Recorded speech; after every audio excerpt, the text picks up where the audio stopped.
And we're on. Hello, Troy. Hello. That's our jingle at the beginning, right? Hello, Troy. Hello, Troy. Hello, Troy. How do you like it? Yeah, that'll good. Kind of nice, isn't it? I just thought it up. That's what anyway, we're welcoming anybody who wants to watch, right, to our Danny and Troy show, which has just been syndicated, right? Sure. So we'll both be moving to California sometime soon. I guess we should rent a place, studio or whatever. We just continue to do it this way and stay where we are. Troy, I would like to talk about, as an opener for us tonight, I would like to talk about awareness. Great. Right? Sure. And I think awareness is a very, very special word. What do you think about it? What comes to your mind when you hear the word awareness? Are you aware? Yeah, I mean, it sounds like something that's easy to answer. Of course, you know, when people go, oh yeah, I'm aware, I know what's going on. But when you deeply ask that question, it's possible, like, not to be aware. I mean, to put it in context, like, we were saying the other day, well, like I was saying the other day, actually I've still got COVID. I did a test yesterday and it came back positive. And one of the symptoms I've had, I mean, for me, it's just been a little bit like a flu, but sometimes I get chest pains or have to become aware of my breathing. So it's just where normally, I mean, myself, I don't need to be consciously thinking of breathing, but in some ways, this COVID virus is bringing that about. Okay, now don't forget to breathe. And I mean, it's a very important thing to be aware of, but we, you know, just let it go, because it's one of those things that you do without having to consciously, I guess, make your body do.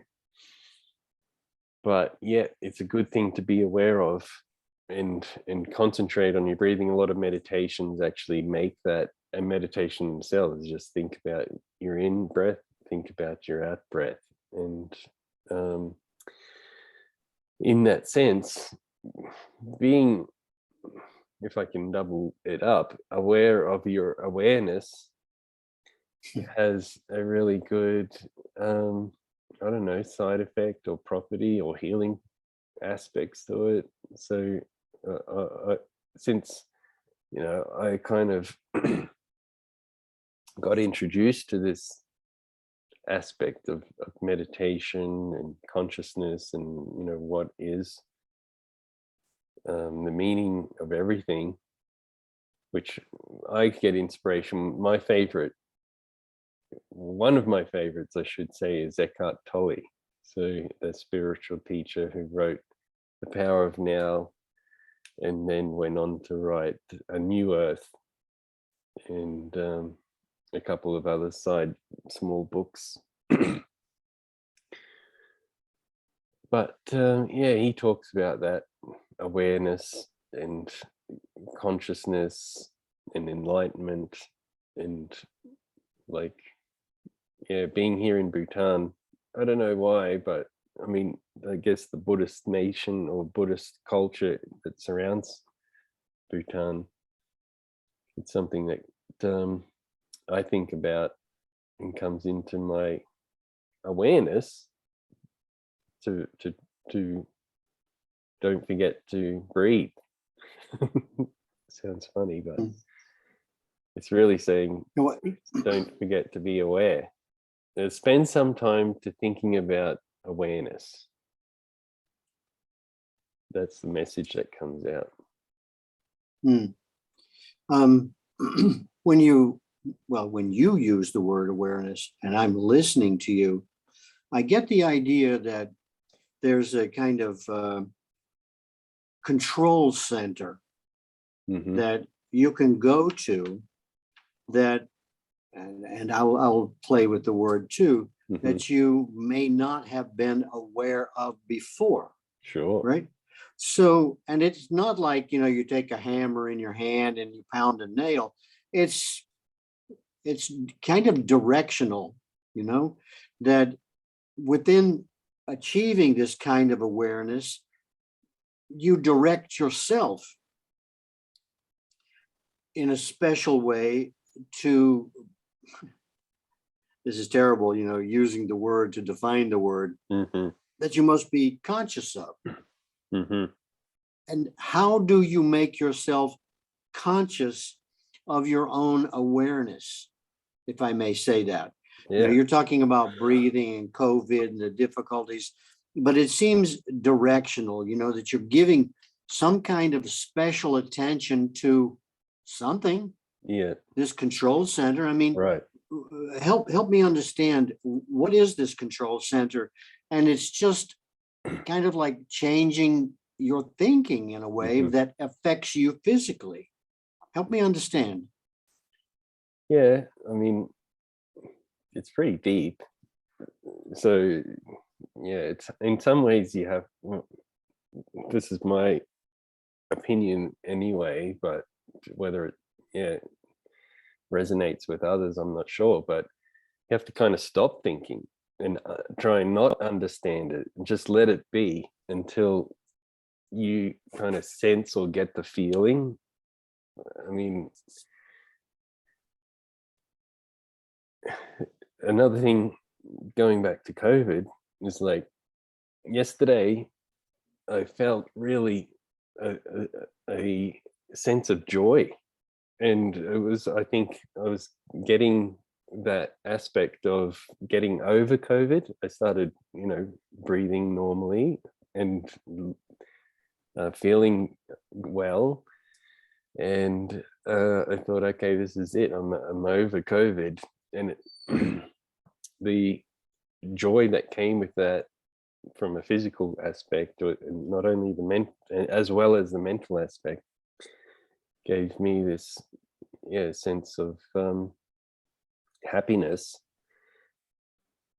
But then, I don't know, the symptoms came back, and what happened was I went to the testing, because they've got free testing just down the road for COVID, and you have to wait in line, and there was maybe 3 people in front of us, and then they went through, and everybody's looking and waiting. And they put it on a little, it's like a pregnancy test. You see the lines pop up. This is the new one, the rapid antigen test. They do the swab and then they put it on, and I was feeling like fine, and I thought, okay, mine's going to be negative. Everybody else was positive. It was going positive, and they go, oh no, I've got COVID. And then I'd done the same one before by myself. You can buy the kits.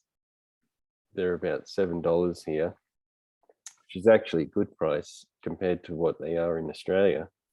They're about $20 each. But it wasn't until I was thinking, yeah, I'm free of COVID and I was feeling good. And then right at the last minute, because it takes 15 minutes you have to wait 15 minutes before you can be sure of the result. And then right at the end, this faint line came in, and he was like, sorry, he didn't say sorry, but he was like, you got COVID still. Because I already told them that I'd had it. I tested on Tuesday and it was positive, and yeah, it's mild and you're in the recovering stage, but you still got COVID. And then I don't know, it was the disappointment of that and the psychological thing that I went through just watching it, and I was so happy. And then I started feeling ill again from that point. I was like, oh yeah, I can see the symptoms. And then yeah, but in some ways, and I've seen it in the past, just with flus and illnesses. When you get out of it, it's like it's a reminder that I'm alive. And I mean, I don't have to have a really, near-death experience. It can just be a flu or the COVID to make me feel unwell. But then when I'm well again, it reminds me that, everything's good, I'm alive, and I can breathe, and the sun is shining. And that's the reminder that I wouldn't have got if I didn't get ill. I wouldn't have, had that opportunity to be happy about not being ill if I wasn't ill, if that makes sense. And well, let me see if I can filter this out for a little bit. Sure. It seems to me, because I have my own way of thinking about, awareness. So I'm just trying to make an association between your description of what awareness is, and I'm starting to get the idea that you said, or what I gleaned from what you said is, it seems to me that you thought you were over it, right? Yeah. Maybe because of how you were feeling, you're enthusiastic, you're whatever was going into it, and then you found out that you're still testing positive, and you went back down in the dumps. Sure. So, I mean, this is what I'm getting. Maybe I'm not getting it correctly, but it seems to me that let's introduce the word control, right? That if you control your awareness, then you can actually control your reaction to your symptomology. Am I actually experiencing something or not? It's kind of like when you meet somebody that you're feeling on top of the world, and they look at you and say, "Are you doing okay? Man, you look like crap." And then suddenly, I do. You're ready for the mortuary, the death squad. So it seems to me that there is some measure of control in being able to utilize the therapeutic effects that you were experiencing before, somebody else comes in and says, "Sorry, man, you're still going to die." It's like, what? But I was feeling so good. And it's like, then something subconscious takes over maybe and says, all that feel good stuff you were feeling, well, I'm no. It's like, but so there is some measure of control I was getting, the idea that you were able, through some sense of awareness that you had fed yourself, that you could alter your state, right? You're living in altered states and creating your own environment until somebody else comes in and says, "Troy, are you feeling all right?" And then suddenly it's like, "Well, I don't know. Do I look bad?" It's like, "Oh yeah, man, you look like death warmed over." It's like, "Okay, all right. I thank you very much. I gotta go." So when the person came to you and said to you, "Nah, you're still testing positive, man," it's kind of like they introduced you to an ordered awareness. Sure. Right? That's good. That they had made you, I don't want to keep using the word aware, but they had made you responsive in a way that you had not invited, because you had already made a choice about how you want to feel about this, whether you have it or not. So my question is, do you think you can talk yourself into things like that? That would it have been better to go to like an herbologist, right? Instead of going to, a scientist who's part of the, Center for Disease Control and Fauci, who's making money on everybody who is sick. Because he's got the solution right here. Is it possible then, or maybe I should ask you then, are you recovering from that comment? Which you actually, you know what? You don't know whether or not he was telling you the truth or not, No. right? Right. Yeah. He could have, in a special situation, he could have been lying to you Yeah. for whatever reason, or Sure. somebody could have mixed the vials up, Exactly. or Yeah. who knows what. That's right. So in some ways, the change of states occurred for you by somebody else telling you something that you didn't want to hear, and it seemingly altered the way you feel about yourself without any incident happening at all except sound waves. That's right. You don't know, but you were feeling good. After he said that, you said you felt worse again? Yeah, kind of. Or defeated or something like that? Yeah, it kind of, I don't know, it brought on that aspect. I still do have a cough, or I do have shortness of breath, and there is this flu symptoms that are lingering. And it, going back to what we were saying, it's like it made me think. It kind of,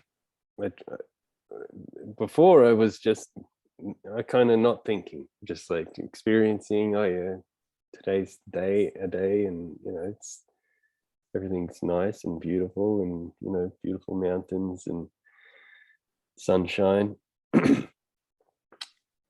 So somebody altered your sense of consciousness. That's right. It kind of got in a way in which I think presumably had benefited them, sure, and seemingly not you. Yeah, that's right. I'm in the habit of annoying Lena by saying to her, why do you choose to feel that way? That you can, upon demand, alter the way you feel about something, whether you have it in reality or not. Exactly. And that I'm a firm believer, and I think it's more helpful to me than it is harmful to say. And I remember when I was a child, I had a horrible headache, and my mother was in the room. She was on her way to take a shower, and I said, Mom, I feel really, really bad, but I have this ability. Here I am, under 10 kid. And I said, but I have this ability to just make it go away. I don't concentrate on my headache, and let me help you, help you get your towel out, and so on and so on. And suddenly, just by whim almost, my headache disappeared or was put on a back burner somewhere, and I forgot about it. So I have since that time often wondered if I'm not experiencing symptoms for a reason, and what kind of symptoms am I experiencing. It's not a placebo effect. I'm not taking a sugar pill or a milk pill and then suddenly believing that my headache has gone away. I didn't take any medications at all. I just said, I don't want to feel this way, and made this condition go away. And I think, that kind of conscious control of selecting what state of being, what kind of level of consciousness is, if I'm not mistaken, controllable in terms of like yoga, for instance, which is all about breathing, right? And that people who practice yoga, and not only yogis, but also Huna and Hunism and Kahunas, practice breath control in order to, but they do it in a directional way. First of all, are you using your chest to breathe, or are you breathing with your abdomen, right? And when we were in acting school, it was like breathe into your shoulder. Now, that's purely, if your shoulder's hurting, well then, and we still use this today, I direct whether it's actually getting somewhere or not, but I'm sending my breath, a deep oxygenated breath, Mm-hmm. to my shoulder, and it seems to work. It seems to alleviate the pain by giving attention and oxygen to that part of my body to resolve that issue. Sure. Right. Yeah. Now, in some ways, I'm saying, like Len and I had a chat today, and she was saying, a few issues that she had, and I said, why do you think about that? Why don't you choose to think about something else, more positive, right? Mm-hmm. Like you were doing before you got diagnosed by a guy in a mask and a spacesuit. Yeah. And it's like, in some ways, you're following kind of a patterned approach by other people who, more often than not, really don't have anything good to say about you. Sure. Right?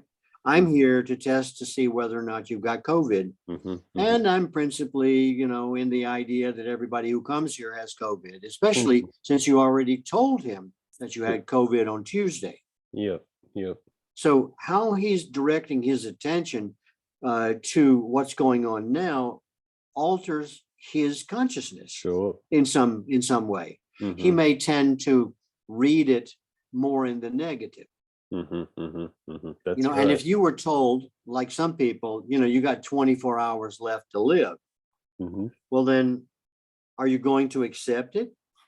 Or are you going to say, that's your opinion, mm-hmm. right? Mm-hmm. And cheat death or achieve a different state of consciousness whereby you ignore information that is not good for you. Sure. So we make a conscious choice. Yeah. Yeah. That goes against the objective evidence that proves something to someone else when mm-hmm. you were already convinced that you feel good. Mm-hmm. Mm-hmm. Right? Yeah. I think it's really a deep subject. I don't mm-hmm. expect to cover it all in one session, yeah. but I think that it also applies to business. I think it also applies to what we do. Mm-hmm. Is where do you direct your attention? If you think you're sick, it's probably no surprise that you will be, or you are. That's right. And then you have that control center that I mentioned earlier about being able to decide for yourself whether you're sick or not. Mm-hmm. Mm-hmm. Me, I had cancer. Okay. It's like, it didn't suck me into it. It was like, oh, get rid of this, and keep going, whatever. Do whatever they suggest, and okay, it'll work out one way or the other. Or things I can't control, like my mother's death, those levels can easily suck a person in. Sure. And not contribute optimistically to the outcome. Mm-hmm. Mm-hmm. Right. And I think that when people are working, and you've heard stories about this before, where the accountant says, you're bankrupt, shutter the place and go home. Mm-hmm. And it's like, I don't think so. I'm just going to continue doing what I'm doing. Mm-hmm. And more often than not, especially the stories that I've heard, the person becomes or is successful in their own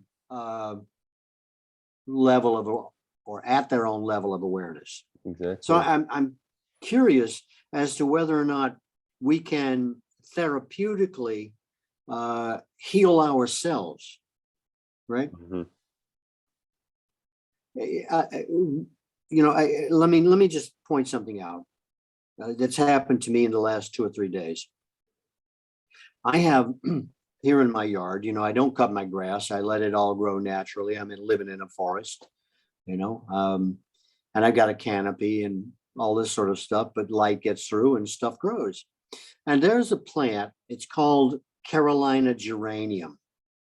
And it's nothing spectacular, you know. I mean, it flowers. It's kind of a weed, and I always pulled it up because if it spreads out, it's not that it shades out everything around it. It's just that things around it stop growing. And I started thinking, that's not good. That's not what I want. And so that was one. And then I mentioned to you earlier that there's a rattlesnake root. It's a white, looks like a rattlesnake's tail. It's like a radish, right, in a way. And it's got these sprouts that come up off of this root. And, I was thinking, what a nuisance, it's growing everywhere and blah, blah, blah. And it's hard to get rid of. And then today I said, okay, that's two that I'll get to the point. I'm skipping over something here. I said, I wonder, because I'll deal with it. Looked them up, American herbology, American Indian herbology and scientific studies and so on, and come to find out that both of these plants that I had felt an aversion to, not so different than being told, I'm sorry, Troy, you still have it. You're going to die, you're going to dry up and blow away. And I'm thinking, okay, here I am fighting these plants. And I said, maybe I'm missing something. Maybe there's a level of awareness that I'm confusing with it being dangerous or poisonous or, doing something I don't like. And maybe there's a deeper message in it than pull it up, burn it, throw it away, round up the damn thing, or, pour salt on it, or the whole mentality of, dandelions, apparently another one of these things, which I haven't tried, but apparently they are where they are for a reason. But everybody, I got dandelions in my lawn, and they come with that attitude. So today I got I think the weirdest plant. It looked a little bit like a hyacinth, I kept thinking. And I said, okay, well, I'm going to check it out, take a photograph of it, do some searching around and come up with something different. This is a really weird plant, I think, and it grows in only one particular area of my lawn. And I found out that this one is called Lyre, Lyre, like a harp.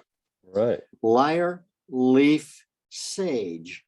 It's got, a central shoot with beautiful little blue flowers, pale blue. And its leaves, which kind of look like an oak leaf, their veins are like red. Wow. And I'm thinking, this can't be good. A plant with red veins and, blue flowers, and it spreads out too. And so I looked it up, and I said, it apparently it's like God's gift to the world, like reishi mushrooms, right? Or all this other stuff that grows here. And I'm thinking, I'm sitting on a medicine chest, right? Right. So I checked it out. And, you can do a double extraction with overheat and water to, I pummeled it with my mortar and pestle to open it up. And then it said, okay, you can do this and let it simmer. And then, okay, I thought tea. I don't want to solve everything at the same time, but I had put a certain kind of expectation on this plant, this next plant, to experience an altered state that by means of drinking the tea of this plant, I would feel better. It's a cancer cure. I mean, it's incredible stuff, skin cancer, and it just fixes everything. I should go into the details of it, but I won't. And then I drank a cup of tea, and suddenly, I started feeling fantastic. It's a weed, right? And then I walked in the house and I put these glasses on, which don't have any glass in them. Okay. Right. And suddenly I was surprised. I surprised myself in thinking, okay, these glasses have lenses in them, because I wasn't thinking about it. And I began to see better. Yeah. And I'm thinking, what's going on? Who's in control here? Obviously, it's not me. Or I'm erroneously assigning different things to how I feel about them rather than being curious, rather than being willing to, jump into it, to play with these, I'm not like drinking poison ivy or poison oak or, something like that. I'm very careful about it. I don't want to do that.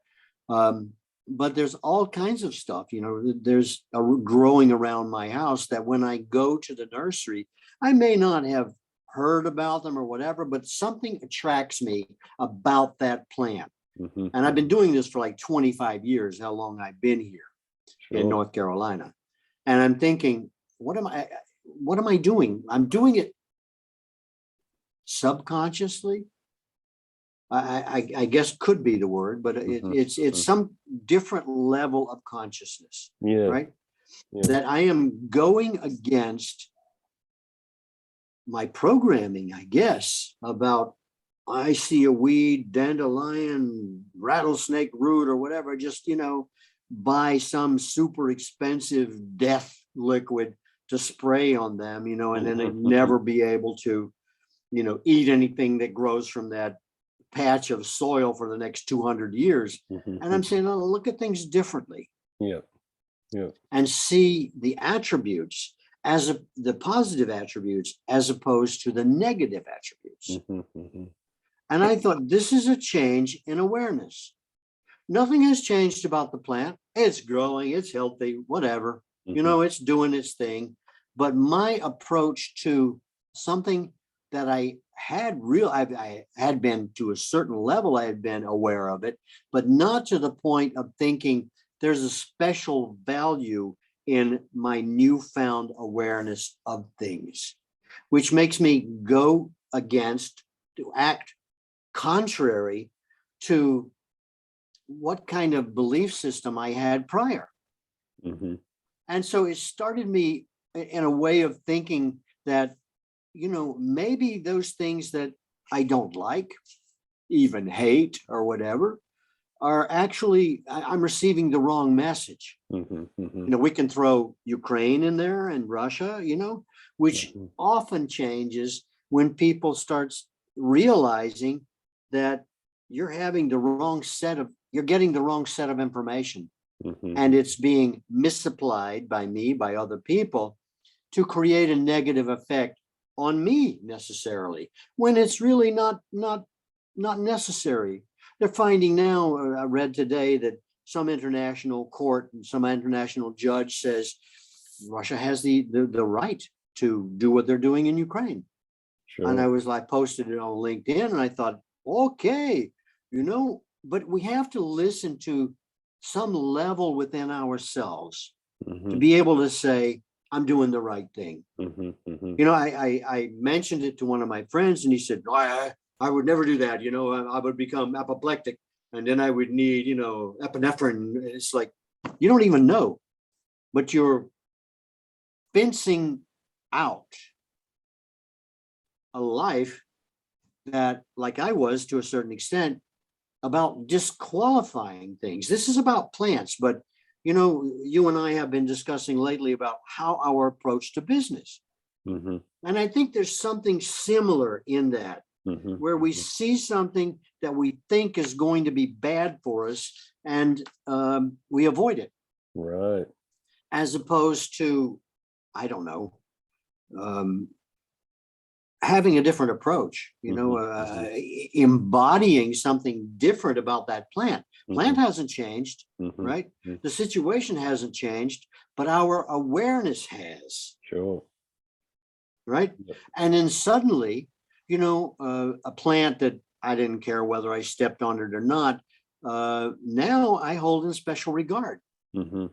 Or, poor Frankfurter and his whole idea about, my using the Ukrainian situation to make people more aware of the purpose of establishing, I forgot what they're even called now, FANGs, Facebook, Google. I said, there's a purpose behind that. What is it? And then Frank, is like, it's like I had the pox or something. And it's like, apparently this attitude, this fright that people get from looking at things that they already qualify and quantify as harmful to themselves, when in fact it's simply increasing their level of awareness about themselves and being in association with things happening around them. It's not automatic, it's a conscious choice. And then from my recent experiments, it seems to be benefiting me wonderfully. And I think I've taken a very difficult task for myself in trying to make this all fit in to how we can consciously alter our own awareness of things, right? Instead of seeing them the way that we may be accustomed to seeing things, and in the process, change our lives. Exactly. Yeah. It's like, that's one when people talk about having the power to create your own future. I mean, in some sense, we're not saying that. We're just saying we have the power to create our own awareness of how we see things going on in the current moment. Like you say, now, right now, we have that capability. We have that choice to say, okay, do I want to be kind of overcome by the fact that I've still got COVID, and yeah, there are some symptoms there like headiness and runny nose and shortness of breath. But at the same time, I have the ability to feel good about the sunrise coming in and the fresh air that is around. The nice, could have think worse place to have COVID. Sure. You're in a pretty nice spot, high in the Himalayas. Yeah. Could be worse. The funny thing is, like, I see as a whole society throughout the globe, there's this kind of bombardment of mainstream or this negativity. I don't want to use negative or positive, but it's just things, this kind of stickiness that gets you down, saying COVID's here, it's going to kill you, and all these things. And it's much easier, it seems, to be distracted by that than it is to sit in a space of awareness. Now, I think, like, talking to some of my friends who are monks and have gone away and kind of locked themselves in caves and things for 3 years, 3 months, and 3 days and 3 hours, just to kind of create an environment where they don't get stuck in that, or reminded that there's all these things they need to worry about. That's one way of doing it. But to be able to not have to go to a cave and to allow things to happen, and I guess this video and the topic about it is a reminder, and hopefully serves for other people to as an opportunity to not forget and to remind themselves that the world's pretty messed up and there are some things, but don't get caught up on that. Get caught up on being aware. Spend some time in that space, and create your own feelings about what's going on right now. Your own individual, I don't even want to say creativity, but your own individual interpretation of the world that you live in. Right? Not the world that is imposed upon you, but the one which, of course, is going to bring what we may perceive as difficulties. But it's just, we're not used to it. We've never taken a scythe before to dig up one of these lyre leaf sage plants, right? And what does it look like? Is it deep? And the roots are apparently very important in this poultice or this tincture or whatever it is that I'm creating. And, I've been dealing with these kinds of elixirs for quite some time, trying to find something magical. And I think that it's a lead, it's kind of like saying to people, well, you don't worry, just accept Jesus as your personal savior and everything will be all right. Well, maybe not, but if that's can help you and not, I'm still one for awareness. I don't believe in hiding, and believing numbing thoughts and things like that, or what parades as, some kind of curative or having curative powers. It's like, I think I should be a participant here. Not just say, well, if you believe you're going to go to heaven. It's like, anybody have any evidence that there is a heaven? And what do you mean when you say heaven? I was talking, like I said, I was talking with Leonard today, and it was like, oh, I just want to be happy. And I say, you know what? I can't stand that word. I'm getting to where, it just rubs me the wrong way. Because first of all, what does it mean to you? I said, long story short, I told her, I said, I would be more pleased to hear you say that you're satisfied with what you have. Because it's happiness is not like a bullseye, right? Sure. It's like you can't fire a bullet and hit the bullseye and then suddenly, you're enveloped in happiness. It's like at most, you can be joyful when something happens, but it's like, I think it was either Aristotle or one of those guys who principally said, if you ask me if I'm happy, you have to ask me like 1 second before I'm dead, because it's a cumulative answer. Right. Right. It's not something like, yeah, I'm happy, and then, it's gone. Where the hell did it go? Well, what was I doing? Maybe if I do it again, it's like, no, because happiness is often equated with pleasure. And we should be able to differentiate between those two. Does sex make you happy? Well, that happy is like, what is it? It's a delusion. Were you satisfied? Yeah, for a minute or two or however long it lasts. But I said, when I met this girl, I said, we had great sexual feelings, but now I'm looking at intimacy as a lot of hard work. Right? It's not just take your clothes off, we're in bed together naked, and suddenly we're intimate. It's like, I wish it was that easy, but it's a matter of knowing the person, and it's not about sexual feelings, I believe. Here's an old man talking, right? It's about, I don't know, caring for another person. Sure. And then if it happens, it happens. If it doesn't, I get the joy and the pleasure and satisfaction out of doing something for somebody else without thinking. And this is a tough one, I'm a guy. And I think it's a guy thing about, okay, let's just satisfy me and I'll be happy. It's like, for how long, right? I don't know. How long does climax last? 5 seconds? 10 seconds? I don't know, maybe you're different than I am, but it's like, no, I don't think so. And then I told her, I said, and it's always disappointing because it goes up and then it comes down. It's like, damn it.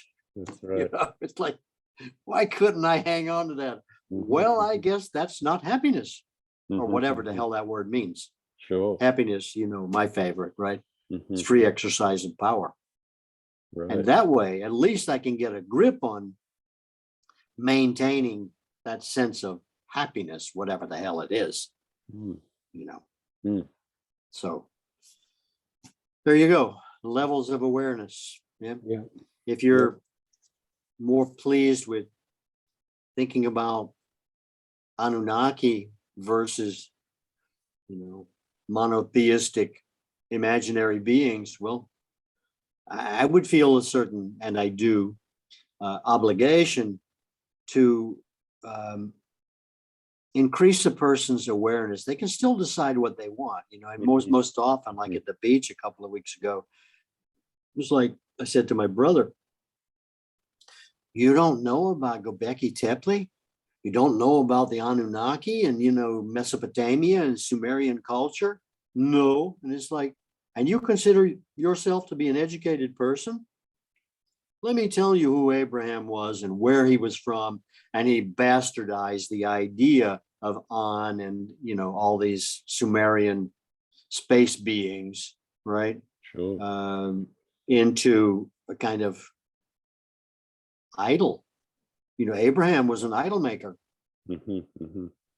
right? All he did was make figurines of these alien beings.